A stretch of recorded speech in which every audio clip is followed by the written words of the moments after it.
Other update video. Welcome to my channel. So আমি আছি আপনাদের মাঝে কিছু বাজে বাজে কথা বলার জন্য। ভুল ভুলটি হলে মাফ করে দিবেন, অবশ্যই জানাবেন। এই দৃশ্য দেখার জন্য আপনাদেরকে স্বাগতম। সো প্রথমেই বলে রাখি আপনাদেরকে, এই জায়গাটাতে অনেকেই আসছে, বিশেষ করে আমার জানা সত্ত্বে আমার এলাকার অনেক লোকই আসছে এখানে ঘোরার জন্য। সো আপনারা কে কে এই জায়গাটাতে আসছেন অবশ্যই জানাবেন। এমনকি এটা হয়েছে চট্টগ্রাম জেলেপাড়া নামে পরিচিত। এই জায়গাটাতে আসলে আসলে ছোটবেলায় বলতাম এক টিকিটে দুই ছবি মিলবে। সেক্ষেত্রে এখন দেশে বিপিএল খেলা চলতেছে। এই বিপিএল খেলা দেখতে আসলে আসলে জেলেপাড়াটা দেখতে পাবেন।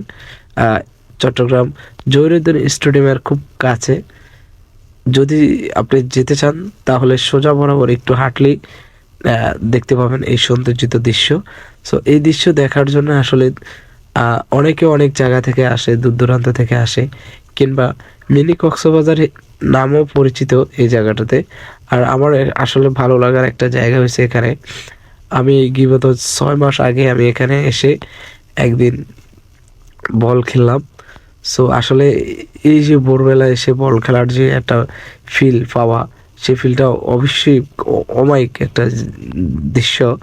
সো আমি আসলে নিজেকে কন্ট্রোল করতে পারলাম না। দীর্ঘ 6 মাস পরে আবার এই জায়গাতে আসলাম। সো নিজেকে হারিয়ে ফেললাম একটু। তারপরে আর কি চট্টগ্রাম শহর ঘুরলাম গালাম। আর আমাদের এই শহরে আসলে, এই শহরে না, আমাদের দেশে বাংলাদেশে অনেক কিছু জায়গা আছে যে জায়গাগুলো আমরা এখনো কখনো যাইনি। চার দেয়ালের মাঝে আসলে বন্দি হয়ে সবাই বসে আছি। চলুন না ঘুরে আসি, আমার দেশটাকে একটু চিনে আসি। আমার দেশের মানুষ কে কোন অঞ্চলের, কিংবা কে কোন অঞ্চলের কিভাবে কথা বলে, সেই কথাগুলো অন্তত শিখে আসা দরকার আমার কাছে মনে হচ্ছে। সো আলতো করে আপনারা যে যেখানে আছেন না কেন, খুব কম টাকায় এরকম একটা ভালো দৃশ্য দেখার জন্য চলে আসবেন চট্টগ্রাম বন্দরে, এমনকি চট্টগ্রাম জেলেপাড়ার স্থানে। এসব জায়গায় আসলে আসলে অনেক ভালো দৃশ্য দেখাতে পারতাম আমি। আর আপনারাও চাইলে ঘুরে আসতে পারেন। সো যে যেখান থেকে দেখতেছেন অবশ্যই জানাবেন। আসলে অনেকে বলতে পারে আমার কথাগুলো এরকম আসছে কেন। আমি পরে ভয়েস দিলাম। আর আমি শারীরিকভাবে একটু অসুস্থ, আর মানসিকভাবেও একটু মানসিক প্রেশার কাজ করতেছে। কাজের প্রেশার, অর্থনৈতিকের প্রেশার, নানান প্রেশারে ঘেরা আমার মাঝে। সো সেই ক্ষেত্রে আসলে আমি মূলত ভিডিওটা করা হয়েছে, এক পাতাকার হয়েছে যে আমাদের দেশে যদি এটাকে তুলে ধরে তাহলে মনে হবে যে আরেকটু নতুন করে মানুষ ঘুরতে আসবে আমাদের দেশে। বিশেষ করে আমরা হয়তো ঘুরতে যাই ভারতে কিংবা পাকিস্তানে কিংবা ইংল্যান্ডে কিংবা জাপানে, ভুটানে, নেপালে। তো সেই জায়গা থেকে আমাদের দেশের এত সৌন্দর্যিত আছে যেটা আমরা নিজেরাই ঘুরে দেখি না।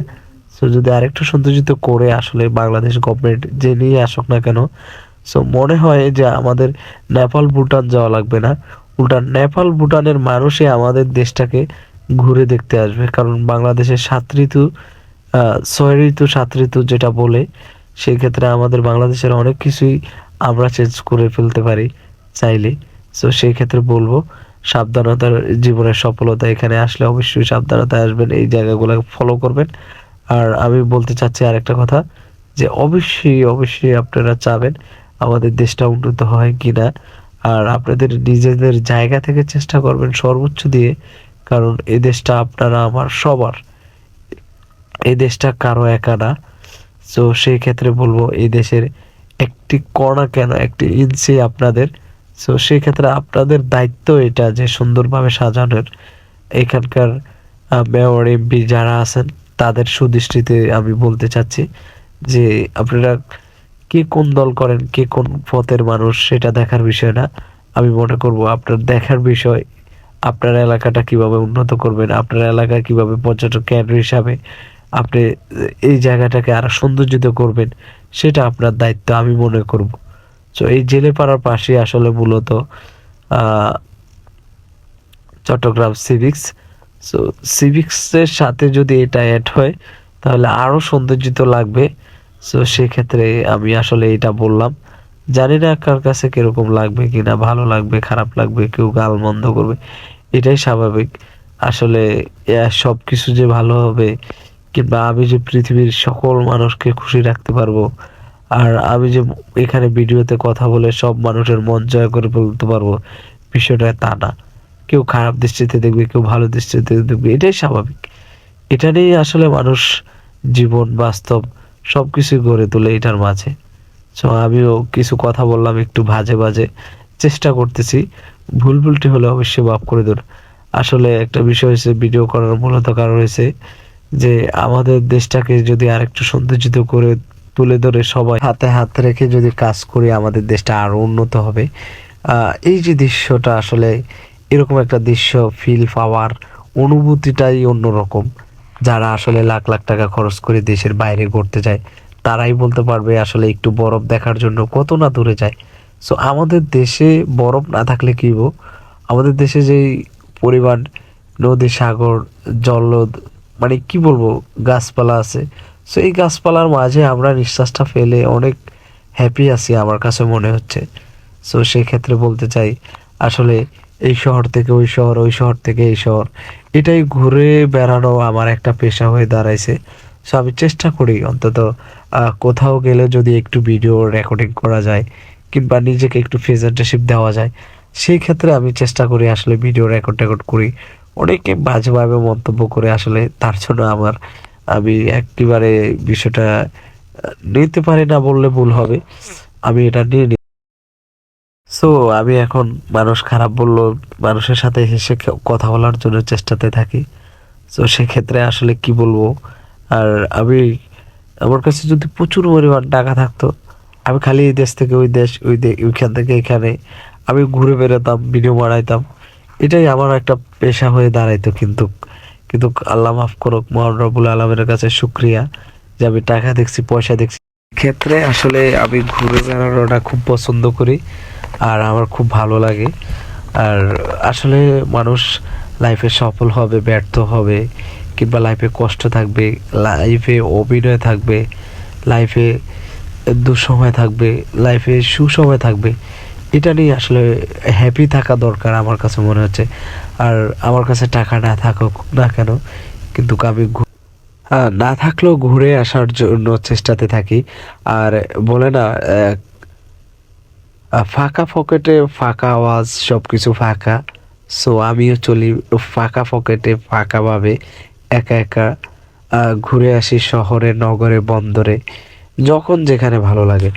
সো টাকা নাই, পয়সা নাই, ধন নাই, দৌলত নাই, বাড়ি নাই, ব্যক্তিগত পার্সোনাল কোনো গাড়িও নাই। জাস্ট ভাগ্যের লিখনে যখন যা হয় তা নিয়ে আমি সন্তুষ্ট থাকি।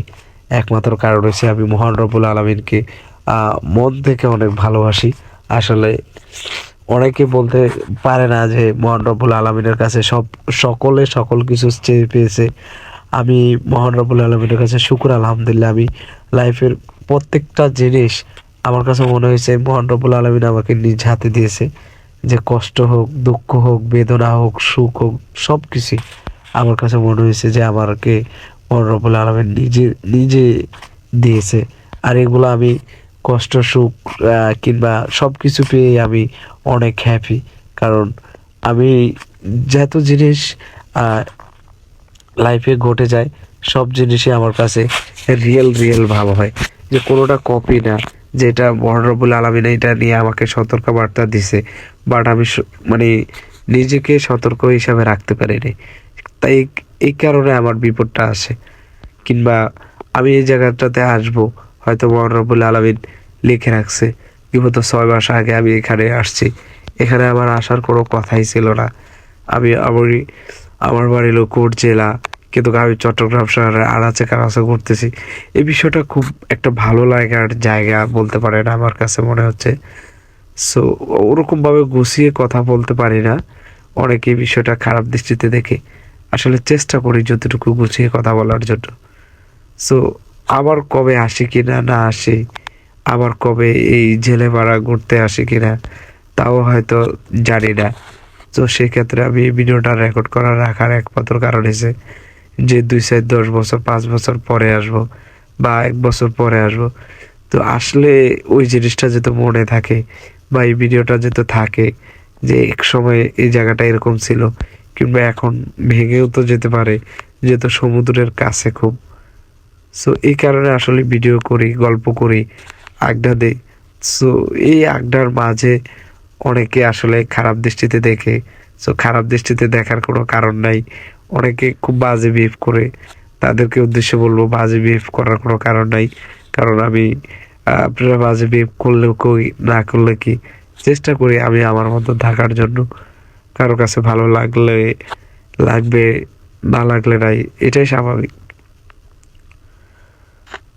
তো আর কি বলবো, আসলে বললে তো কথাই শেষ হয় না। এখানে এসে বিশেষ করে যারা কাপল আছে তাদের উদ্দেশ্যে বলবো, যারা প্রেমিক প্রেমিকারা আছে তাদের উদ্দেশ্যে বলবো, যারা কষ্টে আছে তাদের উদ্দেশ্যে বলবো, যারা লাইফে ঘুরে আসার জন্য মন চাইতেছে তাদের উদ্দেশ্যে বলবো যে আপনারা একবার হলো এই বাড়িটাতে এসে ঘুরে যাবেন। কারণ এ বাড়ির সৌন্দর্যের চাইতে আরো সৌন্দর্য হচ্ছে এখানকার মানুষ, এখানকার পরিবেশ। এখানকার এসে এক কাপ চা খাবেন, হাতে সমুদ্রটা দেখবেন, সূর্য আপনি হাত দেন না গালে, এরকম একটা দৃশ্য, যেটা বঙ্গোপসাগর বলতে পারেন। এই সাগরের মাঝে আপনি একা দাঁড়িয়ে আছেন এক কাপ চা নিয়ে, প্রিয় মানুষটা আপনার পাশে, তাহলে কিরকম না লাগবে বলেন? সেই অনুভূতি, সেই ফিল নিয়ে চলে আসবেন এখানে। কিংবা নানান টেনশনে থাকেন আপনারা, সেই টেনশনটা অন্তত এখানে এসে ফিল করাতে পারবেন। সমুদ্রের যে গর্জন, গর্জন শুনলে মনে করবেন সমুদ্র আপনার চাইতে অনেক কষ্টে আছে। যখন আপনি এই জিনিসটা এই নিজের কাছে ফিল করবেন কিংবা নিজের সাথে কথা বলে দেখবেন, তো লাইফের যত বিপদ আসে না কেন, সো ঘুরে দাঁড়াতে পারবেন। যেটা আমি আমার কাছে মনে হচ্ছে যে আসলে সমুদ্রে আসলে সুখ পাওয়া যায়, পাহাড়ে আসলে সুখ মিলে। ভালো হয়েছে দৃশ্য, আসলে সুখ দুঃখে মিলিয়ে আমাদের বাংলাদেশের 7 ঋতুর বাংলাদেশ, 6 ঋতুর বাংলাদেশ। সো মানুষ এক একভাবে এক একটা ব্যাখ্যা দেয়। সো সব মিলে বছরটা ভালো হোক, 2025 সাল সবার জন্য এ কামনাই রইল। আর আমার 2024 সালটা খুবই খারাপ গেছে, 2023 সালটাও আলহামদুলিল্লাহ মোটামুটি ভালো গেছে। ভালো থাকুন, সুস্থ থাকুন, পরিবারের যত্ন নেন। আর আমার জন্য অবশ্যই দোয়া করবেন। আসলে ভিডিওগুলো ছাড়তেছি, লাইক কমেন্ট শেয়ার পড়তেছে না। যদিও আগে লাইক কমেন্ট শেয়ারগুলো অনেক বেশি পড়তো, এখন মনে হচ্ছে মানুষ আমাকে ভুলে যাচ্ছে, আমি মানুষকে বলতে পারতেছি না। তো আমার ভিডিও ভালো না হলেও অবশ্যই লাইক কমেন্ট দেওয়ার চেষ্টা করবেন, কারণ আসলে আপনার ভালোবাসা পেলেই আসলে ভালো কিছু দেখানোর সুযোগ মিলে।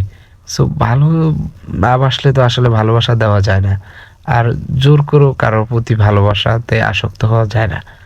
সো আমি প্রকৃতির প্রতি আসক্ত আছি। আমার লাইফের ইচ্ছা আছে কোনো এক সময় আমি পাকিস্তান যাব, পাকিস্তান ঘুরে আসব, কিংবা ভারত ঘুরে আসবো, কিংবা নেপাল ভুটানের মতন দেশগুলোতে ঘুরে আসবো। বিভিন্ন যে পর্যটক কেন্দ্র হিসাবে দেশগুলোতে আছে, আমার দেশের চাইতে ভালো কিনা সেগুলো দেখার জন্য একবার হলো যাব। মহান রব্বুল আলমিনের কাছে হাজার হাজার শুক্রিয়া, যদি কোনো একদিন টাকা পয়সা হয় অবশ্যই যাব। তারপরও এখন যে মিলে আছি, তারপরও আলহামদুলিল্লাহ সব মিলে। সো এতক্ষণ অনেক কথাই বললাম, সবাই ক্ষমা দৃষ্টিতে দেখবেন। আমি ছিলাম এখন আপনাদের মাঝে আরজে সবুজ। আবার কবে দেখা হয়ে যায় কিনা, আবার কোনো একটা ভিডিওতে আবার কথা বলা হয়ে যায় কিনা তাও জানি না। সো আজকের জন্য এতটুকুই। ভালো থাকবেন, সুস্থ থাকবেন। আসসালামু আলাইকুম। আপনার পরিবারকে ভালো রাখবেন, এই কামনা শেষ করেই আমার ভিডিও আজকের জন্য এতটুকুই শেষ করতেছি। আল্লাহ হাফিজ।